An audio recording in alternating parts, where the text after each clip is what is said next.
On July 27th, a landslide occurred on the road from Lancang County to Ximeng County in Pu'er City, Yunnan. A vehicle was buried, trapping 5 people inside. Villagers managed to dig out the vehicle, but sadly, all 5 passengers were found dead. Online comments reflect the fear and uncertainty, with many saying that no one knows what tomorrow will bring. On July 25th, Hohhot was hit by a heavy rainstorm, flooding the streets and causing a large sinkhole to form in the road. A black car fell into the hole, with only the rear of the vehicle visible. Video footage showed bystanders attempting to rescue the people trapped inside. Someone used a hammer to break the rear window, and with their help, a man managed to climb out of the car. Starting in July, multiple regions in China have experienced a series of disasters, including earthquakes, floods, and hail, with several cars being swept away and going missing. A passenger shared an experience on a high-speed train, which had to stop unexpectedly. The announcement said, "Ladies and gentlemen, due to the earthquake in Ximeng County, the train is temporarily stopping at Hongtong West Station. Once we resume, we will update you on the delay." On July 25th, a 4.2 magnitude earthquake struck Ximeng County in Lancang City, Shanxi. The earthquake was felt strongly in Linfeng, Taiyuan, and Yuncheng, and also in nearby areas like Luoyang and Sanmenxia in Henan and Xi'an in Shanxi Province. A video from a Shanxi residence shows intense shaking in a yard. According to the China Earthquake Network, the earthquake occurred at 10:13 a.m. on July 25th, with a depth of 19 kilometers, 16 kilometers from the epicenter in Ximeng County. After the earthquake, people in cities like Linfeng, Taiyuan, Yuncheng, and places as far as Luoyang, Sanmenxia, Xi'an, and Weinan reported strong tremors. In the morning, Mr. Zhang in Xi'an was in the bathroom when he felt the toilet shaking. After checking social media, he realized it was an earthquake in Shanxi. He said, "I felt a bit dizzy and the house was swaying." A resident from Shanxi's Ximeng County mentioned, "The tremors lasted for 2 to 3 seconds, and my phone issued a warning that it was 80 kilometers from the epicenter." Some other online comments include, "I was sitting in Yuncheng when I felt the chair shake, and then the house started swaying. It lasted for about 4 to 5 seconds. I felt dizzy in Changzhi. The tremors in Yaodu district were so strong I almost fell off my bed. In Taiyuan, I thought I had low blood sugar, but then it turned out to be an earthquake." A resident from Shanxi said, "I've heard from classmates in Shanxi that they fear earthquakes because the region has dug so many mines underground. They're worried that an earthquake could cause the ground to collapse and swallow up the whole city." A video shared by a netizen shows that during the earthquake in Linfeng, Shanxi, the person was 100 kilometers away in Wenxi. The tiles in their home shook and fell to the ground. In the comment section, netizens said, "I could feel it even in Sanmenxia. I felt the shake on the 13th floor in Hejin." On July 26 at 1:02 a.m., an earthquake hit Jiuquan City in Gansu. A netizen captured video footage showing birds in a cage frantically flapping. According to the China Earthquake Network, the earthquake occurred at 11:23 p.m. on July 25th in Subei County, Gansu. It had a magnitude of 3.1 and a depth of 38 kilometers. Soon after, at 1:02 a.m. on July 26, a 4.7 magnitude earthquake shook Alashan, Inner Mongolia. It had a depth of 10 kilometers. Many netizens in Ningxia and Gansu reported, "The tremor in Ningxia was really noticeable. In Lancang County, the shaking woke me up, and it lasted for at least half a minute. The tremor was strong, and the affected area was quite wide. Normally, when there's a tremor in the Jingfeng or Qingxing districts in Yunchuan, I can't feel it at all. But yesterday, when I messaged a friend in Xingqing district, she said the shaking was also very intense." Additionally, at 5:31 a.m. on July 26, a 3.1 magnitude earthquake hit Pu'er County in Pu'er City, Yunnan, with a depth of 10 kilometers. A netizen from Yunnan commented, "The window shook. It startled me. It woke me up." On July 27th, Shanxi News broadcast that at 5:08 a.m. that morning, a 12-passenger minibus went missing in Datong City due to heavy rainfall. It is believed that most passengers were women working outside the area. By 2 p.m. that day, local government officials confirmed they were still searching for the vehicle. The minibus had not been found, and multiple departments were working together in the search. Netizens speculated that with everyone carrying phones these days, it was unlikely that all communication devices would fail at once. The long-term loss of contact suggests that the minibus might have been swept away by floods or slid down a cliff during the heavy rain, causing all the passengers to lose the ability to move and preventing any calls from being made. The day before, on July 26, several vehicles were already swept away by floods in Dahong, Shanxi. A video circulating online showed a white car being carried downstream by the strong current, with at least one sedan visible in the murky water. Local media reported that as of 10 a.m. on July 27th, the provincial flood emergency response for Datong, Xinzhou, and Luliang cities had been raised from level 4 to level 3. Since July 23, Pu'er City has been struck by heavy rainfall and flooding, with the city's main roads submerged, making it impossible for vehicles to move. Many vehicles were inundated, and the floodwaters led to the suspension of high-speed rail services, flooding metro stations, and the tragic death of a food delivery worker who was electrocuted in the flooded area. Emergency personnel in Pu'er responded that they received a report in the afternoon of the 23rd. The food delivery worker was taken to a local hospital. Medical staff confirmed they had received the worker but could not provide further details. A staff member at the city's funeral home reported that the food delivery worker, who was 19 years old, had passed away due to electrocution, and his body is currently stored at the funeral home. A video shows that the Honglin Reservoir, upstream of Pu'er, began releasing waters on the 25th, posing a threat to residents downstream. In the comment section, some netizens remarked, "The reservoir has been released. The downstream areas are completely flooded. This is definitely man-made, not a natural disaster." Another user added, "This is just the Honglin Reservoir releasing water. The river channels are even worse, with houses being washed away. Some elderly and disabled people are still hiding from the rain halfway up the mountain." On July 26, heavy rainfall began in multiple districts of Beijing. Yangqing, Huairou, and Miyun districts issued a red rainstorm warning. Some meteorological station data has been interrupted, making it difficult to determine the maximum rainfall. A video uploaded by a netizen shows an unusual situation in Baihe, Miyun. The user warned others not to go into the mountains or waters nearby. I'm standing here by Baihe River, and after last night's heavy rain, thick fog is now floating on the river's surface. You can't even see the water clearly, and the fog has spread to several meters high, even covering the nearby bridge. According to the meteorological enthusiast Weibo account on the 26th, heavy rainfall has intensified in the Beijing, Tianjin, and Hebei areas. The day before, heavy rain hit Yi County in Hebei, then Fuping in Hebei yesterday, and now it's Beijing's northern regions.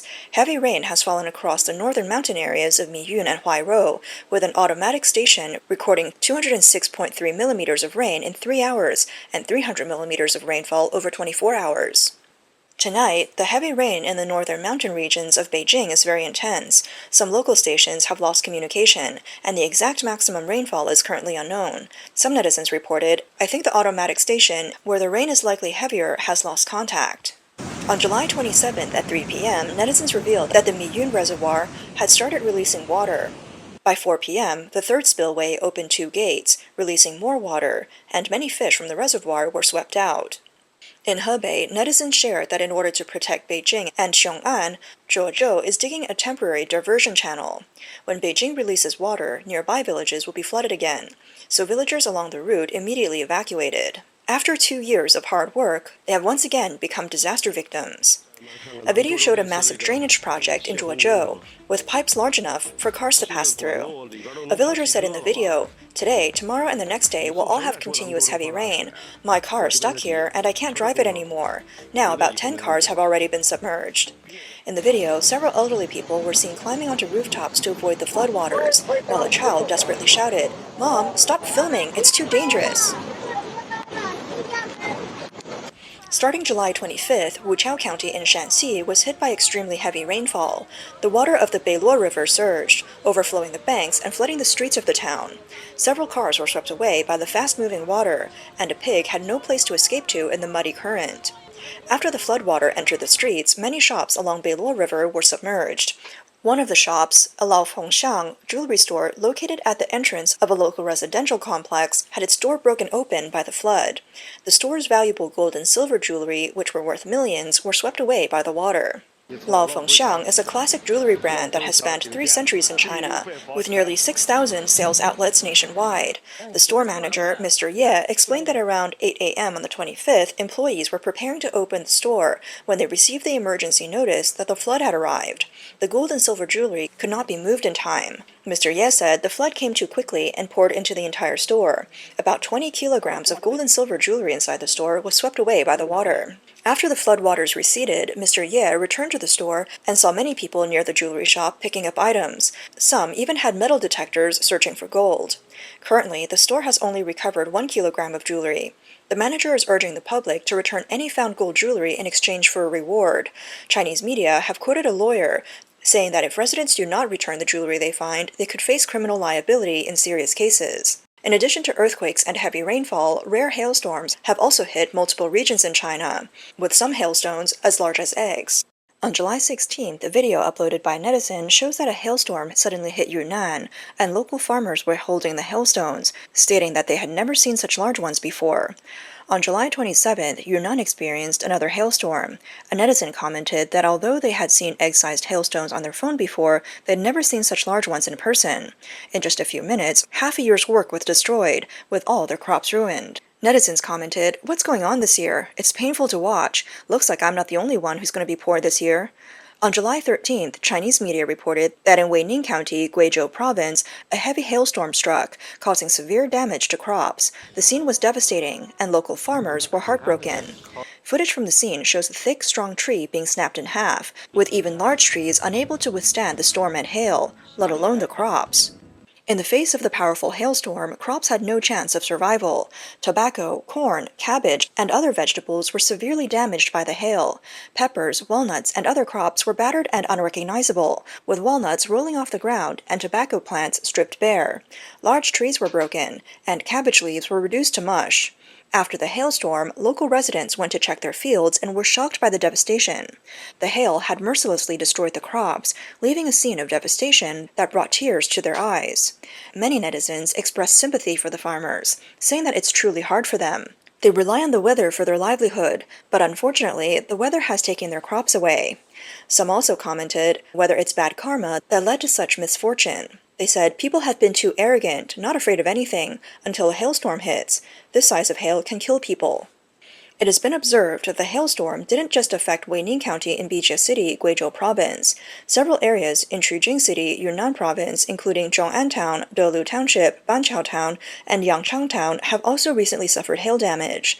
Moreover, on July 18th, a shocking pink sky appeared over Shanghai, which caused netizens to exclaim that it looked like the end of the world. This isn't the first time. Shanghai has seen this phenomenon multiple times in recent years. In the evening of the 18th, local netizens filmed videos showing the sky over Shanghai turning completely pink after the rain, casting an eerie hue on the buildings below. The effect appeared both dazzling and terrifying. One netizen mentioned that their phone couldn't capture the full effect, and the real color was even more overwhelming. Previously, this pink sky phenomenon occurred in Shanghai in July 2017, April 2020, and September 2024.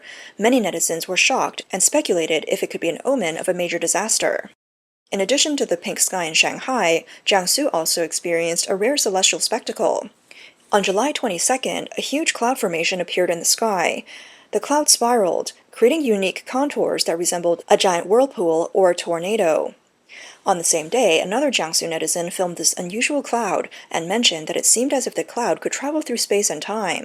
Another netizen shared an image showing that the strange cloud appeared around 6 a.m., with earlier strange clouds appearing at 2:30 a.m., 4:30 a.m., and 4:40 a.m., looking even more bizarre and terrifying. They felt a strong sense of oppression, as if a disaster were imminent. On July 25th, Beijing City in Hebei Province experienced heavy rainfall. Some areas received nearly a year's worth of rain in just one day. Over 5 million scorpions from a breeding farm were released into the wild. According to official reports from Ximeng County in Beijing, between the morning of July 24th and that of the 25th, the area recorded a maximum rainfall of 448.7 millimeters. This amount of rain nearly equaled Beijing's annual average and broke the local record for the highest daily rainfall. In Renyidrong Village, Tanghu Town, a local resident reported that their cattle pen and a three-wheeled vehicle and electric bikes were swept away.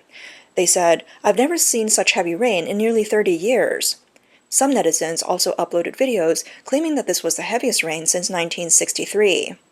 Mr. Xu, who operates a scorpion farming business in Yixian, shared that he had borrowed over 2 million yuan last year to run the farm by the river. The farm, which housed over 5 million scorpions, was nearly destroyed by the floods.